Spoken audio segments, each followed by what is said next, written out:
nambahin nih aku, sebaiknya para istri tingkatkan ilmu pengetahuan, kuliah lagi, ikutin seminar atau training, sibukkan diri kita dengan mendekatkan diri sama Tuhan dan ikutin bla bla bla. Intinya ini teman kita ini menyarankan ketika suami berselingkuh ya, terus kita tidak mampu untuk meninggalkan rumah tangga ini, maka sebaiknya self upgrade gitu ya. Maksudnya self upgrade, kembangkan diri kita, buat diri kita bisa berdaya dan buat diri kita produktif, berkarya. Ini Mimi setuju banget ya, sangat setuju. Yuk kita dengerin yuk.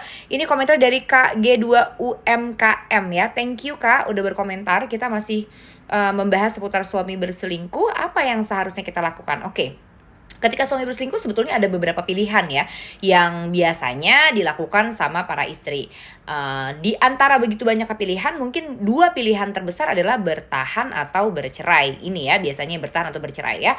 Nah, untuk teman-teman yang memilih untuk bertahan atau mungkin memilih bercerai tapi ternyata belum bisa dijalankan sehingga bertahan dulu, maka menurut Mimi ya, ini benar ya. Daripada perselingkuhan suami ini bikin kita cuman depresi ya, stres karena kita terlalu fokus mikirin perselingkuhannya, sedangkan kita sudah tidak bisa memutar balik waktu, kita tidak bisa merubah keadaan ya, kita bahkan sudah berusaha sedemikian rupa biar dia berubah, biar dia sadar, tapi ternyata nggak ada hasil juga, malah yang ada misalnya mungkin malah dia semakin parah gitu. Maka menurut Mimi betul banget, sementara waktu jawabannya adalah apa? Self upgrade ya. Jadi kalau kita bingung nih, aduh gue mau bercerai tapi nggak bisa, aduh mau bertahan kok tapi rasanya berdarah-darah banget, jadi gue sebenarnya harus apa sih? Kalau kita lagi ada di dalam posisi yang seperti itu, sebaiknya jadikan perselingkuhan suami ini sebagai batu loncatan atau titik balik di mana kita mulai kembali merawat diri kita, mulai kembali mengurus diri kita, mulai kembali mengembangkan diri kita. Kita yang selama ini udah terlalu lama ya menerbengkalaikan diri kita karena terlalu berdedikasi pada keluarga. Yuk mulai kita sadari, oh oke, mungkin inilah timing yang tepat atau waktu yang tepat untuk aku mengembangkan kembali diriku, kemampuanku. Betul, mungkin kuliah lagi, mungkin ikutan seminar, mungkin ikutan training-training pengembangan diri ya, mungkin ikutan training-training menenangkan diri, mungkin ikutan training-training mencerdaskan jiwa, bahkan mungkin kembali bekerja atau mungkin mulai usaha gitu. Karena menurut Mimi, usaha yang effort atau energi ya yang kita pakai untuk mengembangkan diri kita sama energi yang kita pakai untuk berusaha merubah suami, untuk mikirin suami ya, untuk bergalau-galau dan bersedih-sedih berusaha biar suami berubah, itu sama banyaknya. Energi yang kita gunakan, effort yang kita lakukan itu sama, tetapi beda hasil ya. Kita yang pada saat suami selingkuh ya, tidak lama kemudian sadar lalu menjadikan ini batu loncatan supaya kita naik kelas, hasilnya akan menjadi kita yang mungkin lebih mandiri dan lebih berdaya. Sedangkan kita yang terus-terusan berusaha menyadarkan suami biar suami baik, sadar dan berubah, hasilnya biasanya malah semakin putus asa dan hancur. Padahal repotnya, capeknya, effortnya, energi yang dikeluarkan sama saja ya. Mau berusaha mengembangkan diri sama berusaha merubah suami, energinya sama, ribetnya sama, capeknya sama, tapi beda hasil. Coba ya teman-teman jujur, berapa tahun, berapa bulan berusaha supaya suami baik, sadar dan berubah? Apa yang terjadi? Apa hasilnya? Apakah benar suami berubah? Apakah benar suami jadi sadar? Suami jadi lebih baik? Belum tentu, bahkan kebanyakan tidak. Yang ada dia semakin parah, semakin menjauhi kita semakin berjarak dan kitanya semakin hancur, semakin stres. Jadi buat apa terus-terusan mengupayakan yang itu? Yuk, self love-nya diaktifin. Mulai sayangi diri kita, mulai cintai diri kita. Menyayangi diri kita itu bukan cuma sekedar yang ada di luar, bukan cuma sekedar mempercantik diri, bikin diri lebih langsing, bikin kulit lebih glowing, bukan cuma itu ya. Mencintai diri kita itu termasuk dengan membuat diri kita berdaya. Sadari, jadikan ujian ini momentum untuk kita mulai memperbaiki atau menata kehidupan kita dari sekarang. Wallahualam, kita gak ada yang pernah tahu ke depan kemudian hari kehidupan akan seperti apa. Kita gak pernah tahu pernikahan ini akan seperti apa. Tapi kalau kita menjadikan ujian suami selingkuh yang ini sebagai batu loncatan gitu ya, atau titik balik di mana kita mulai mengembangkan diri kita, sehingga mungkin kita jadi perempuan yang lebih mandiri, lebih produktif, one day kalaupun amit-amit ada apa-apa sama pernikahan ini, kitanya siap.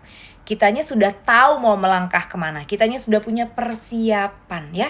Jadi kita diberi pilihan nih. Dengan kondisi seperti ini kita diberi beberapa pilihan tentang bagaimana sih cara kita mau menggunakan energi yang kita punya, energi yang sangat terbatas ini. Silahkan pilih energinya mau dipakai untuk terus-terusan deg-degan, was-was, gelisah, dan bersedih hati karena terus-terusan menginginkan suami baik, sadar, dan berubah tetapi tidak ada hasil, atau energinya mau dipakai untuk mengurus, merawat, dan menyayangi diri sendiri, membuat diri ini berkembang lebih baik ya.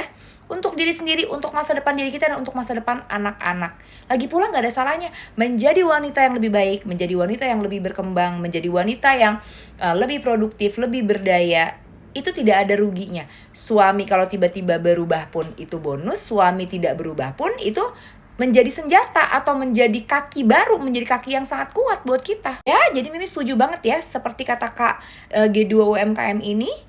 Betul banget, kalau kita memang terjebak pada pernikahan yang kita belum bisa tinggalkan padahal sakitnya luar biasa, energinya jangan kelamaan dipakai untuk bergalau-galau, bersedih-sedih, dan terus-terusan berusaha biar suaminya baik, sadar, dan berubah. Energinya dipakai untuk merawat diri, energinya dipakai untuk mengembangkan diri, energi dipakai untuk menyayangi diri kita. Nah, hal ini akan sulit dilakukan kalau kita belum sayang sama diri kita sendiri, kalau self-love-nya belum aktif, kalau kita belum mencintai diri kita sendiri, kalau kita belum mengutamakan ketenangan dan kebahagiaan kita. Kalau kita masih membiarkan diri kita terluka, hancur-hancuran, dan berdarah-darah berlama-lama memikirkan sesuatu yang tidak bisa kita rubah, ya. Makanya self love-nya harus aktif. Sesi one on one bareng Mimi, salah satu metode yang akan kita pelajari, yang akan kita aktifkan adalah kemampuan self love, ya, kemampuan kita menyayangi diri kita.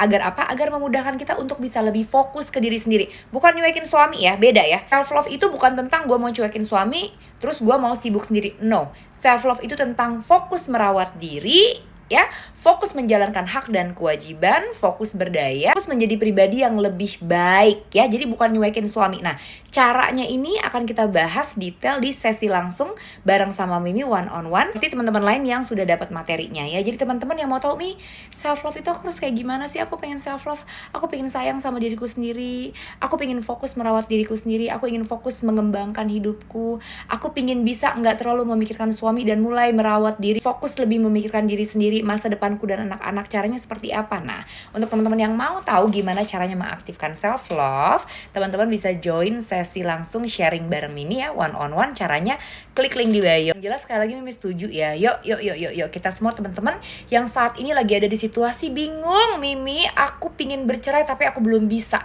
Aku bertahan tapi kok pikiranku kemana-mana terus, pikiranku susah banget untuk tenang dan bahagia. Yuk, jadikan momentum ini sebagai titik balik ya untuk kita mulai menyayangi diri kita, mulai merawat diri kita, dan mulai mengutamakan ketenangan dan kebahagiaan kita ya. Kita udah terlalu lama berdedikasi dan mengutamakan orang lain. Mungkin sekarang lewat ujian ini Allah atau Tuhan semesta mau kita lebih menyayangi diri kita ya, lebih merawat diri kita, lebih memperhatikan diri kita. Semangat ya, selalu punya keyakinan bahwa di setiap ujian pasti ada sesuatu yang baik untuk diri ini. Pasti ada sesuatu yang baik untuk hidupku. Harus selalu yakin itu. Karena apa? Tuhan Maha Baik, Allah Maha Baik. Bahkan ujian yang ini sekalipun, kalau kita lewati dengan cara-cara yang tepat, seharusnya jadi berkah untuk hidup kita ya. Semangat teman-teman, I love you.